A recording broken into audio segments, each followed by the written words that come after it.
కవయిత్రి మొల్లమాంబ జయంతిని ప్రభుత్వం అధికారికంగా నిర్వహించాలి. మెట్టుకాడి శ్రీనివాస్.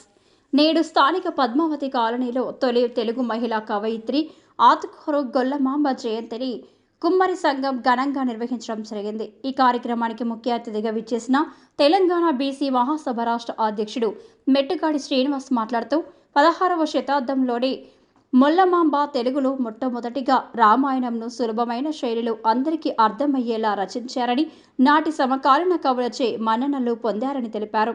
అంతేగాక సనాతన ధర్మం ప్రచారం చేయడంలో కీలకంగా పనిచేశారని, వారిని స్ఫూర్తిగా తీసుకొని యువత ముందుకు సాగాలని తెలిపారు. మహనీయులు స్ఫూర్తి ప్రదాతలెందరో సబ్బండ కులాల్లో ఉన్నారని, వారి జీవిత విశేషాలను పాఠ్యాంశాలుగా చేర్చాలని ప్రభుత్వాన్ని కోరారు. కవయిత్రి మొల్ల గారి జయంతి వర్ధంతి వేడుకలు అధికారికంగా నిర్వహించాలన్నారు. కుల వృత్తులకు దూరమైన కుమ్మరులను ప్రభుత్వం ఆదుకోవాలని డిమాండ్ చేశారు.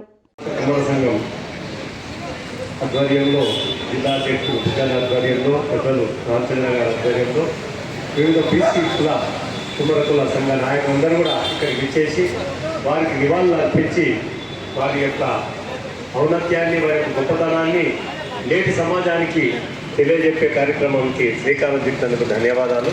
అందరికీ మరొకసారి శుభాకాంక్షలు. మిత్రులారా, భారతదేశంలో ఒక సంస్కృతి ఉంది. ప్రపంచ దేశాల్లో ఎక్కడైనా సరే భారతదేశ సంస్కృతికి ఒక గొప్ప విలువ, దానికి ఒక ప్రాధాన్యత ఉంది. ఆ ప్రాధాన్యత క్రమంలో భారతదేశ నాగరికతను కానీ భారతదేశ సంస్కృతిని కానీ కాపాడిన కులాలు ఏవైనా ఉంటాయి, బీసీ కులాలే. ఇప్పుడు కవయిత్రి మొల్ల అనగానే మనకు గుర్తుకొచ్చేది రామాయణము అనుబంధించినది. రెండవది ఏంటంటే తొలి మహిళా కవయిత్రి కూడా మొల్లమాంబనే. అయితే చరిత్రలో కానీ గతంలో కానీ ఒక పాట చెక్కు వదిలిపెట్టింది, కానీ ఈ కుల నేపథ్యం కానీ ఆమె యొక్క జీవిత విశేషాలను కానీ సంగ్రహంగా పాఠ్యాంశాలుగా ముందుకు తీసుకురావాలి.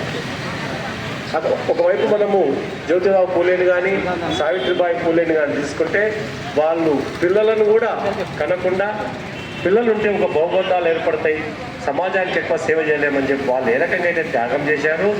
కవయిత్రి అమ్మ అవివాహితగా ఉండి సనాతన ధర్మాన్ని కాపాడడానికి, వ్యాప్తి చెందజేయడానికి తన జీవితాన్ని త్యాగం చేసిన తొలి మహిళ కవయిత్రి. కాబట్టి కుమ్మర జాతి ఎన్నో కష్టాలను, ఇబ్బందులను ఎదుర్కొంటున్న ఈ తరుణంలో ప్రభుత్వం కూడా అధికారికంగా కుమ్మర జాతి యొక్క మొల్లమాంబ యొక్క ఇంకా వేరే చాలామంది మహనీయులు ఈ జాతిలో ఉన్నారు. అందరూ కూడా నేటి సమాజానికి ఆదర్శప్రాయంగా ఉండాలంటే మహనీయుల చరిత్రలను పాఠ్యాంశాలుగా చేర్చాల్సిన బాధ్యత ఉంది. అదే క్రమంలో కుమ్మర జాతికి ఏదైతే ఈ ఇండస్ట్రియలైజేషన్ తర్వాత యంత్రీకరణ జరిగిందో, గ్లోబలైజేషన్ జరిగిందో, కులవృత్తికి దూరమైంది. కాబట్టి వారికి ప్రత్యామ్నాయంగా వచ్చి ప్రభుత్వం వారికి రాయితీలతో సహా కూడిన ఈ యొక్క లోన్లను ఇచ్చి, ముఖ్యంగా విశ్వకర్మలో చాలా ప్రాధాన్యత ఉంది. I request all the leaders, ఇక్కడ ఉన్న వాళ్ళందరూ కూడా మొన్న కూడా అవగాహన సదస్సులో డికే అన్నమ్మ గారి ఆధ్వర్యంలో బ్యాంక్ అధికారులను, తర్వాత సంబంధిత అధికారులను ఇండస్ట్రియల్ డిపార్ట్మెంట్ పిలిచినప్పుడు కూడా నేను బుగ్గన్నను ఆహ్వానించిన, రామచంద్రను ఆహ్వానించిన. దాన్ని మనం వాడుకోవాలి, వాడుకొని స్వయం ఉపాధి పొందాలి. ఎందుకంటే ఇప్పుడు లేదు, అప్పుడెప్పుడో ఉత్తరప్రదేశ్లోనో బీహార్లోనో మనకు టీ కప్పులు కూడా మ్యాండేటరీగా చేసిన సందర్భం ఉంది. ఇప్పుడు కూడా ఉత్తరప్రదేశ్కి పోతే టీ కప్పులంతా కూడా మట్టి కప్పులలో ఇస్తారు. అట్లా ఇస్తే ఏమైతే కులానికి ఇవ్వడం కాదు, ఇచ్చి కూడా ఆ మ్యానుఫ్యాక్చరింగ్ కుమ్మరి కులానికే రైట్స్ ఇవ్వాలి.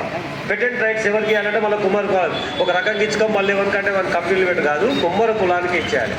నాకు తెలిసినంత వరకు 1928 అనుకుంటా, ఇఫ్ ఐఎమ్ నాట్ రాంగ్, ప్రతి కులానికి ఉన్న కుల వృత్తి లోపల ఇతరులు జ్వరపడకూడదనే జీవోలు కూడా ఉన్నాయి. తెలుసుకొని ఏ కులం వాళ్ళు ఆ కులము, ఇది ఖాళీ జీవనోపాధి కోసం కాదు, ఇది పరస్పర సహకారంతోన ఒక సంపదను సృష్టించి ఒక కుమ్మరోలు కుండ చేయకుండా ఏ కార్యక్రమం జరగదు, అట్లా మేదరోలు బుట్ట చేయకుండా ఏ జరగదు, వడ్రంగి నాగలు చేయకుండా జరగదు. ఇదంతా పరస్పర సహకారంతో కూడుకున్న ఒక జీవన విధానం. అన్నదమ్ముల్లాగా అందరం కలిసి సమిష్టి, వ్యవసాయం అంటే సమిష్టిగా చేసింది, శుభకార్యం సమిష్టిగా చేసినాం, అశుభకార్యం జరిగినా కూడా అందరూ కలిసి ముందరకు వచ్చేసిన ఒక సంస్కృతి భారతదేశంలో ఉంది. మరొకసారి కవయిత్రి మొల్ల గారి యొక్క జన్మదిన సందర్భంగా ఈ మీ అందరి సమక్షంలో మాట్లాడే అవకాశం నాకు కల్పించిన జిల్లా అధ్యక్షుడు బుగ్గన్న గారికి, అన్న పెద్దలు రామచంద్రయ్య గారికి, పేరు పేరున కుమ్మర్ల నాయకులందరికీ కూడా మరొకసారి ధన్యవాదాలు, శుభాకాంక్షలు తెలుపుతూ సెలవు తీసుకుంటున్నా. జై కుమ్మర, జై మొల్లమాంబ.